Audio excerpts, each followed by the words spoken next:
Oh, Marissa, huh? What's she doing? Oh, okay. Okay. Well, then usually Nathan goes.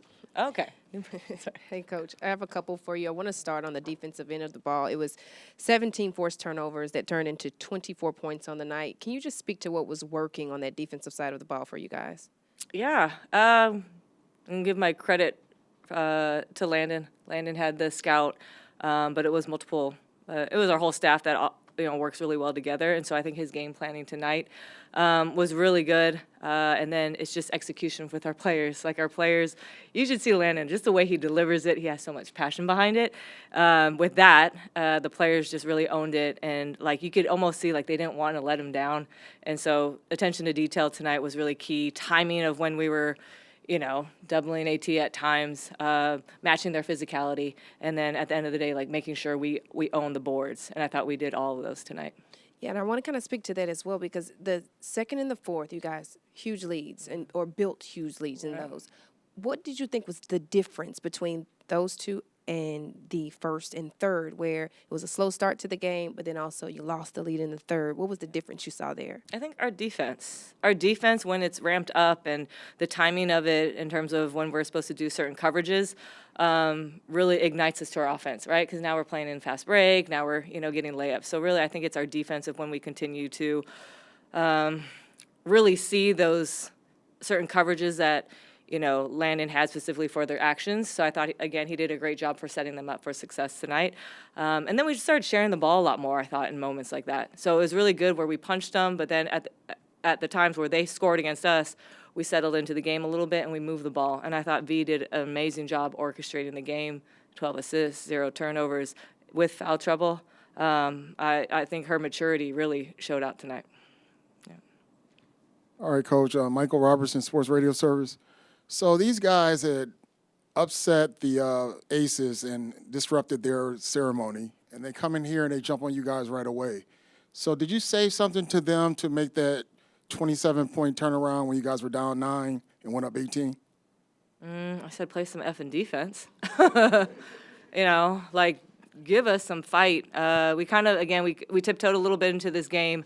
But, yeah, we ramped up our defense for sure. That was the priority tonight. We understand how talented, how much experience is within Phoenix Mercury on top of Nate, and his staff. It's, I think, one of the best staffs in the league. And so we just knew we had to be prepared for what they were going to do and what they're going to throw at us. You could never rest versus this team. This team has a lot of fight. But I was proud of our team for continuing to battle through all the punches that they threw. Hi, Natalie, over here. Gabby Williams had 4 steals, but it seemed like she was always around the ball, even outside of those plays. What's something that she does that on defense that doesn't show up on the stat sheet?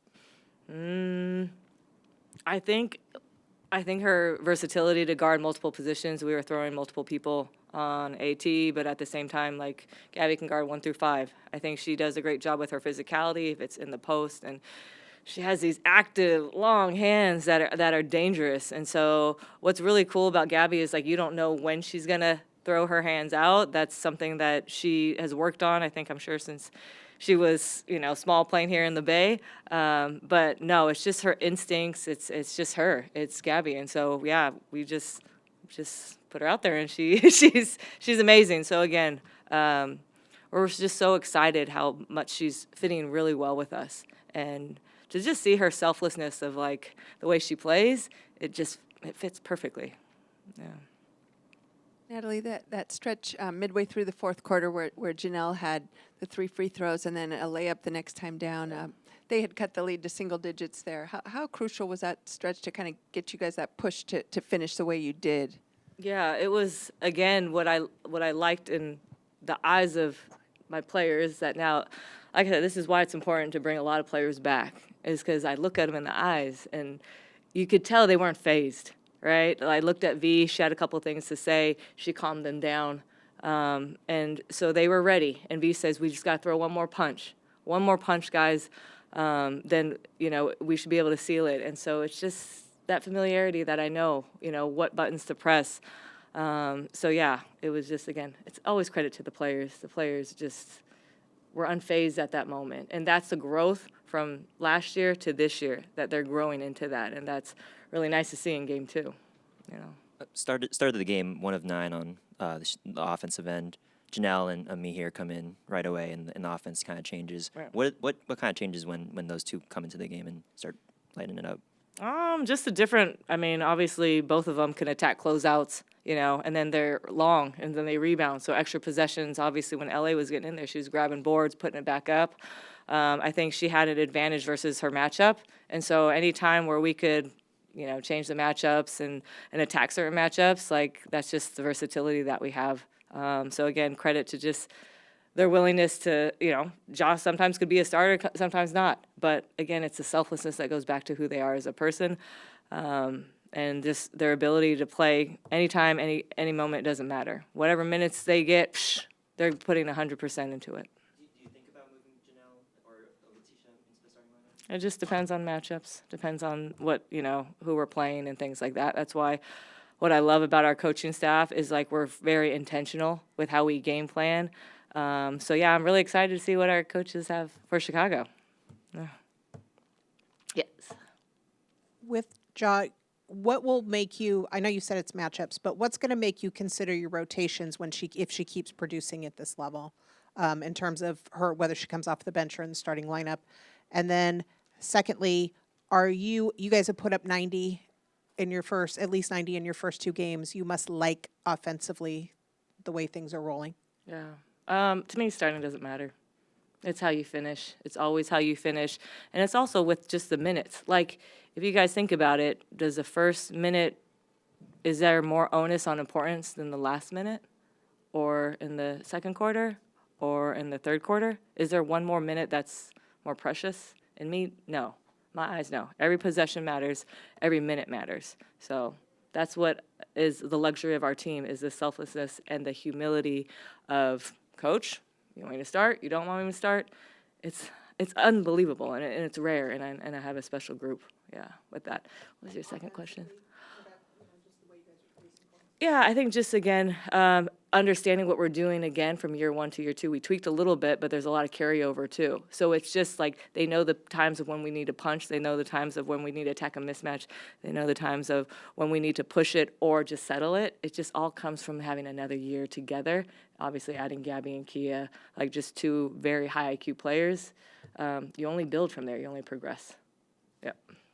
Natalie, just how impressive was this win considering, I mean, you guys suited up 10, but you played 8. How impressive is that part of it? And going forward, how do you just manage the rotation when you still have some players out? Yeah, I mean, obviously I really wanted those 2, Mila and Jack, to, they were in the rotation. I just felt there was there were certain times where, I went with different lineups based off of matchups. So that's obviously, clearly it's on me. I'm the head coach, but I know those 2 are ready, and that's what I love is, like, I know if I would have put them in, they would have been ready for any matchup or for any coverage or any offensive attack. So it's nice that I have that. And it's nice that they had smiles on their faces. And I think what the coolest thing is you couldn't even tell if they didn't play, and I even told them, hey, y'all deserve a day off. You guys want it? They said, no, coach, we want to work out. And I'm like, please take a day off, like just rest. But that's who they are. They want to come in and they want to play stay ready games tomorrow. So I said, all right, cool, I'll be there. So yeah. Natalie, in a night where you get 36 points off the bench and your 3 bench players combined to be plus 68. I mean, you've talked about the depth of this team, but just the fact that even with 2 people missing, you can just throw different bodies at people and do different things, and everyone is very similar. I mean, in your head, do you just have to stay up at night thinking about all the different combinations of things you can do to just make other people's life miserable on both ends of the side of the floor? Oh, you think I think like that? I'll tell you what. I'll tell you this. Because I told you guys, like, sleep was pretty much my struggle last year. I am sleeping better because of the roster that we built. So again, just improving and taking into onus of more continuity and playing to our strengths. Like, it's really fun. Like I said, it's the coaches too. Like, they get to decide which matchups they like and where we're going to attack. So it's a combination, not just me, not sleeping, but it's also my coaches as well. But we are sleeping, I think, as a total staff. We're actually getting better, So great question. But again, my sleep is really important. Coach, I would like to think that the better sleep kind of translates from the leadership that you have on this team. I asked who was helping to steady the ship at times when there was needed, and you mentioned Veronica, but then KT and Janelle said it was Kayla at times. Can you kind of just speak to, one, the resilience, but she had a game. You have 5 players in double digits. She had 19 tonight to come back from an injury, and still, she said, I'm still working to feel like myself, but still able to be vocal, able to be a contributor out there, one of the main ones, and then able to kind of just be where she needed to be throughout tonight. Yeah, I mean, that's what's cool about our team is people talk about, who are your leaders? Everyone leads in their own way, and everyone gives that respect to each other of when to listen and when to lead and share that responsibility. Obviously, Caitlin, they're going to be the leaders on the calls on the court, but in terms of timeouts and huddles, it all varies between what needs to be said. KT, again, she had a tough matchup tonight. She was on AT, and so I love the fact she took the challenge. She was talking to our coaches about, hey, what does she see? How can we make this different or help her in certain sets? And so it was just really good to see Kayla open up and say, hey, let's do this on defense. I think we could really punch here. So just again having these open, quick conversations within the game, seeing that type of trust, it's immediate this year. Yeah. Thank you. Thanks, you guys.